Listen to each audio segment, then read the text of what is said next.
Uno de los mensajes más importantes es decir que Él resucita para que lo vean. No resucita porque sí, sino que hace ese acto especial para que todos los que lo ven crean que es cierto. Este hombre estaba muerto, lo han crucificado y, sin embargo, está vivo. Eso es lo que transmite. Indica claramente que después de la muerte hay vida. Primero, recibo una serie de cartas donde él me escribe y me comenta que es el segundo piloto. Al principio no le creo mucho, pero luego aporta una serie de informaciones que solo el mayor y yo conocíamos. Recibo una llamada de él y me pide que vaya a Noruega porque tiene algo para mí. Al final acepto, consigo convencer a Blanca y vamos a Noruega con otro matrimonio conocido. Tengo un primer encuentro con él y, al cabo de un tiempo, me vuelve a llamar y me solicita un segundo viaje a Noruega. La situación se complica porque mi mujer no entendía por qué teníamos que volver a Noruega si ya habíamos estado. Finalmente, vamos y recibo un segundo pendrive. En el segundo encuentro, que es muy rápido y fugaz, mientras estoy contemplando una cascada importante, él me entrega el segundo pendrive, que es Rayo Negro. Este contiene una serie de vivencias de Jesús antes de la vida pública, unos viajes que él hace por el Mediterráneo y parte de Asia que no son conocidos. La información que tengo parece real, es muy minuciosa, interesante y nueva. Es un Jesús de Nazaret incógnito, que no está en su vida de predicación, sino que va a conocer gente. Si esto te está gustando, no olvides suscribirte al canal de Universo Benítez, darle me gusta a este video si lo estás encontrando valioso, y compartirlo con amigos y familiares. Tu apoyo nos ayuda a expandir estos mensajes transformadores a una audiencia más amplia, ayudando a otros en su viaje de crecimiento y desarrollo espiritual.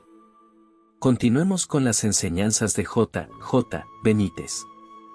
Casi todo lo que sabemos por los evangelios está deformado y cambiado. La diferencia más importante es que el Jesús de Nazaret de Caballo de Troya es un Jesús muy próximo y cercano, que no tiene nada que ver con el Jesús que nos ha vendido la religión. No tuvo pensamiento de crear una iglesia ni encomendó ninguna creación de la iglesia. La famosa frase de Pedro, tú eres Pedro y sobre esta piedra edificaré mi iglesia, es falsa. Todo eso se interpoló en las copias de los evangelios 60, 70, 80 años después de la muerte de Jesús y por interés.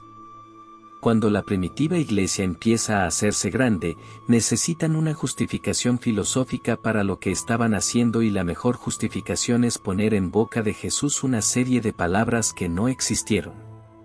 La palabra iglesia aparece en griego y Jesús hablaba en arameo. Por lo tanto, no pudo referirse a tú eres Pedro y sobre esta piedra edificaré mi iglesia porque no era una palabra usada por él. Yo celebro la Navidad en agosto porque, según la información que recibo, Jesús nació en esa época, en época seca, y tiene su lógica. La fecha del 24 al 25 de diciembre para celebrar la Navidad se debe a que la iglesia en el siglo IV observa que hay una fiesta muy popular llamada las Duali, una fiesta pagana que se celebraba en todo el Mediterráneo y Asia, incluida Babilonia. La gente celebraba el alargamiento de los días a partir del 21 o 22 de diciembre, considerándolo el triunfo del sol. Se hacían regalos, iban al templo, iluminaban el templo y hacían una cena importante. La iglesia cambia la fecha para eliminar esa fiesta pagana y coloca el nacimiento de Jesús el 24 de diciembre.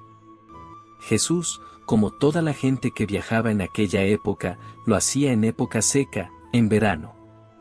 En invierno, en Belén, no se saca el ganado al raso desde octubre-noviembre hasta marzo-abril debido a las malas condiciones meteorológicas.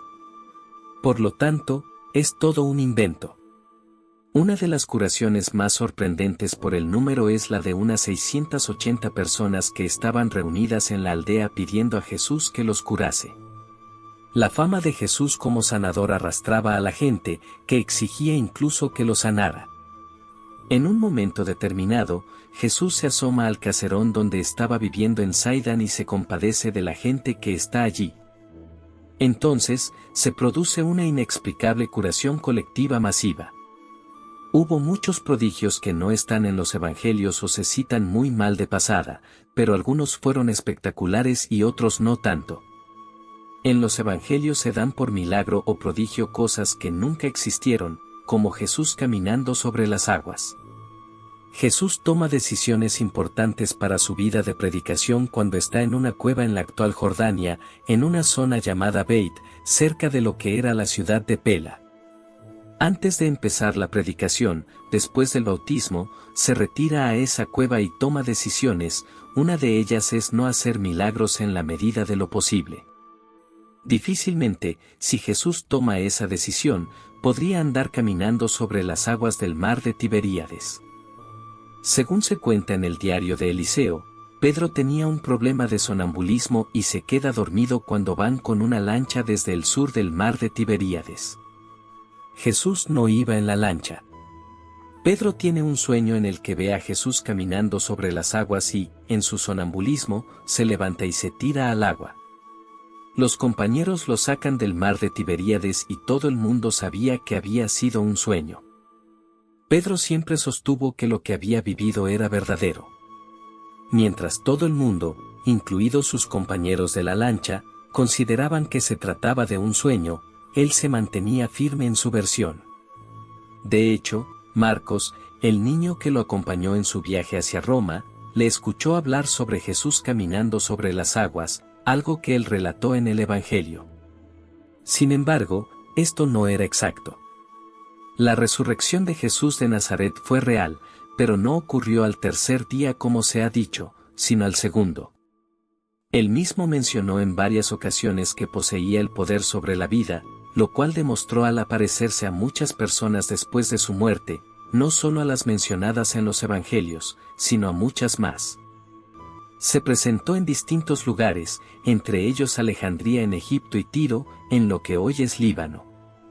Una de sus apariciones, en la playa de Saidán, fue presenciada por más de 500 testigos, un hecho que apenas se menciona en los evangelios, donde se habla de ello brevemente, en un par de líneas. Pero en realidad, las personas que vieron a Jesús describen su cuerpo como transparente, casi etéreo, y más tarde, cuando compartió una comida con ellos, su cuerpo fue cambiando. Lo reconocieron por su voz. Estos elementos son clave para creer en su resurrección. En el diario de Eliseo hay un capítulo que me parece fascinante, donde se describe la transfiguración. Jesús, acompañado de 3 discípulos, experimenta un momento trascendental. Aunque en un principio se pensaba que Jesús elegía a los 3 discípulos cercanos por razones especiales, no fue así. De hecho, fueron seleccionados por los propios discípulos para formar una especie de cordón de seguridad durante las bodas de Caná, a fin de evitar aglomeraciones. Jesús no los elegía por preferencia personal, sino por necesidad.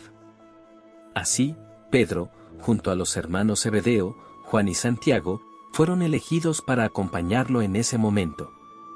A esos 3 se les unió un joven que durante algún tiempo había ayudado a Jesús con la comida en el monte Hermón. Juntos, esos 5 contemplaron cómo Jesús, transfigurado, irradiaba luz. De hecho, no solo él brillaba, sino que había otros 2 personajes, Elías y Moisés, que se unieron a él. Es importante entender que Jesús era humano, nacido en Belén, como cualquier otro ser humano. No hubo intervención del Espíritu Santo en su concepción, como sostiene la religión. María y José estaban casados y no existió ninguna intervención divina en su unión. Esta idea de la virginidad de María fue un invento de un papa del siglo I. De haber sido obra del Espíritu Santo, Jesús habría nacido como una niña debido a un problema cromosómico. Sin embargo, Jesús, aunque humano, poseía una naturaleza divina. En muchos aspectos, podríamos considerarlo un ser extraterrestre, ya que su origen es divino y no terrenal. En los libros de los caballos, Jesús menciona que la creación visible, tal como la conocemos, está compuesta por 7 superuniversos, y uno de ellos es el que habita nuestra galaxia. En el centro de todo eso se encuentra el paraíso, el único lugar que no se mueve. Para llegar a él, debemos atravesar múltiples universos, lo que difiere mucho de la visión simplificada que nos ofrece la ciencia sobre el origen de nuestro universo. La creación es infinitamente vasta, y cada galaxia tiene su propio Dios. Sin embargo, la creación visible es solo una pequeña fracción de lo que realmente existe, ya que la creación invisible, el reino espiritual, es mucho más grande. Este es el verdadero objetivo del ser humano, alcanzar ese reino invisible, el reino espiritual, al que Jesús se refería constantemente. La resurrección no fue un acto gratuito, fue una manifestación de su divinidad, destinada a que todos los que lo vieron pudieran creer en su poder. Él murió, fue crucificado y, sin embargo, resucitó, demostrando así que lo que decía era cierto. La información disponible actualmente indica con claridad que, tras la muerte, existe otra forma de vida, distinta a la nuestra pero física al principio, y posteriormente, se avanza hacia un reino espiritual. Esta deducción la hago a partir de lo que aparece en los textos de los caballos. Al despertar del sueño de la muerte, te encuentras en un lugar, probablemente confuso al principio. Allí, tienes un cuerpo físico, como en una sala de resurrección. Este cuerpo es el que decides voluntariamente adoptar, de acuerdo con el mejor momento de tu vida. Desde ese momento, comienzan a suceder cosas, se aparecen personas que han fallecido, como amigos o familiares, y empiezas a comprender, de manera gradual, lo que está ocurriendo. Este proceso implica una reconversión mental, que resulta lógica y necesaria, ya que vienes arrastrando una vida física llena de problemas, vicios y manías, los cuales deben ser transformados. Así, continúas avanzando sin morir nunca más, hasta que tu cuerpo físico se convierte en luz y entras en el reino del espíritu. Este proceso tiene muchas variantes, no es uno único, sino que son muchos pasos y fases hasta llegar al paraíso. Sin embargo, la historia no termina ahí. Cuando llegas al paraíso, te encuentras con algo inconcebible, que no puede ser descrito con palabras.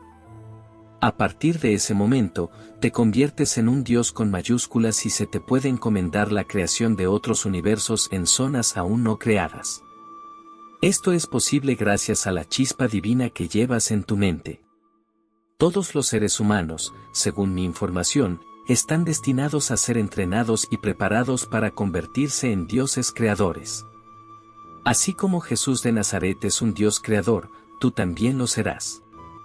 Este conocimiento es inalterable. En cuanto a la famosa paradoja sobre viajar al pasado, donde se dice que al modificar eventos del pasado se cambia el futuro, puedo asegurar que esa teoría no es correcta. Existen mecanismos que evitan cualquier alteración de este tipo. Así que viajar en el tiempo no provoca modificaciones en el futuro. El ser humano ha caído en la trampa de esa paradoja y cree que es imposible viajar en el tiempo, pero sí es posible. El futuro, de hecho, no existe. En una anécdota muy interesante que aparece en el diario de Eliseo, se plantea esta cuestión cuando alguien le pregunta a Jesús sobre el futuro. Jesús responde que el futuro no existe, y les demuestra su punto. Estaba en una pequeña aldea y, con 100 o 200 personas, se sentó junto al río a esperar el futuro. Pasaron varias horas y, al final, Jesús se levantó y les dijo, como veis, el futuro no llega. Reiteró que debían olvidar el futuro y vivir el presente. Jesús luchó durante mucho tiempo para convencer a la gente y a su familia de que él no era el Mesías. Para los judíos, el Mesías era un líder político, un liberador que llevaría a los ejércitos judíos a la gloria. Jesús se cansó de repetir que ese no era su rol. La madre de Jesús, María, tuvo varios enfrentamientos con él sobre este tema. Ella interpretaba que el anuncio del ángel sobre su embarazo significaba que Jesús sería ese Mesías. Pero Jesús insistió en que su misión era otra, lo que generó un distanciamiento entre él y su familia. En los evangelios no se habla de estos conflictos, pero están documentados en el diario de Eliseo. Una de las anécdotas más impactantes tiene lugar cuando Jesús es perseguido por los levitas, los policías del templo, que intentan capturarlo. Mientras se encontraba en Saidán, en el patio de la casa de los Zebedeo, Jesús se despide de algunos seguidores. En ese momento, su madre y 2 de sus hermanos llegan al lugar, pero hay tanta gente que no pueden acceder. A través de la multitud, alguien le comunica a Jesús que su madre y sus hermanos están allí. Jesús, al escuchar esto, pregunta, ¿quién es mi madre? ¿Quiénes son mis hermanos? Esta respuesta desconcertó profundamente a María, quien se desmayó al recibir este mensaje. La familia de Jesús siempre creyó que él era el Mesías político, y Jesús finalmente les permitió pensar lo que quisieran.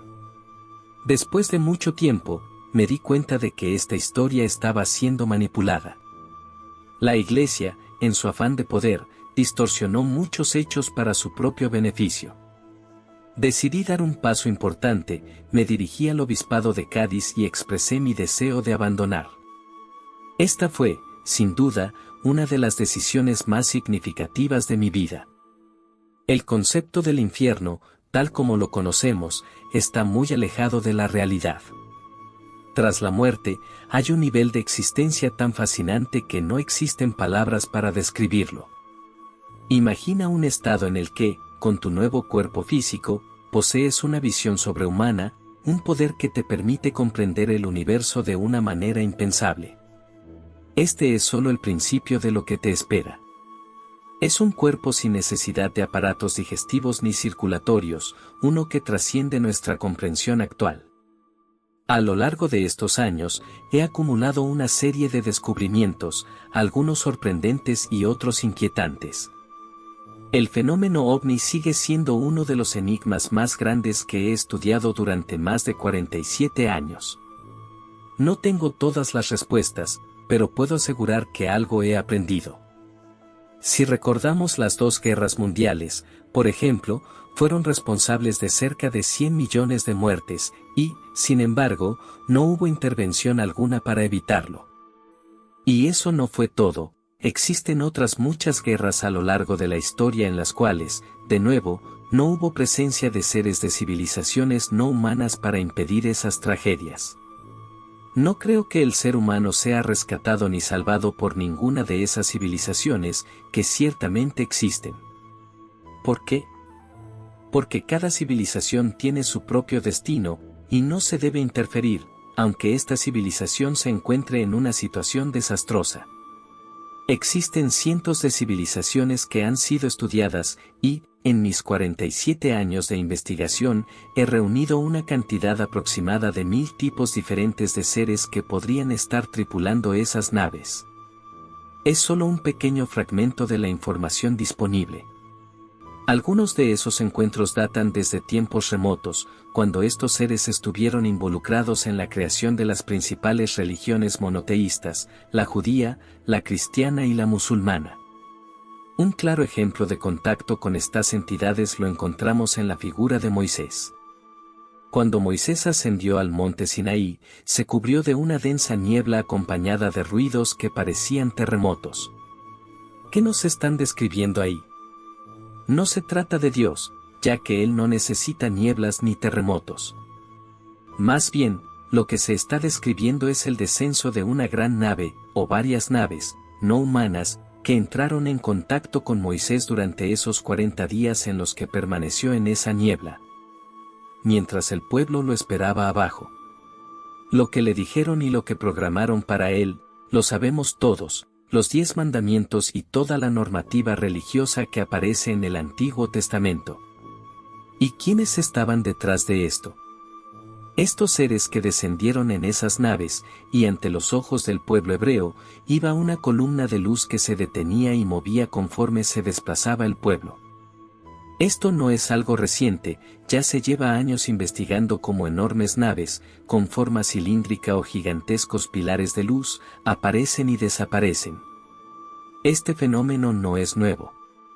Como he mencionado anteriormente, soy humano, y los humanos tienden a hacer planes, proyectos y pensamientos de futuro. Pero eso es un error, porque el futuro realmente no existe.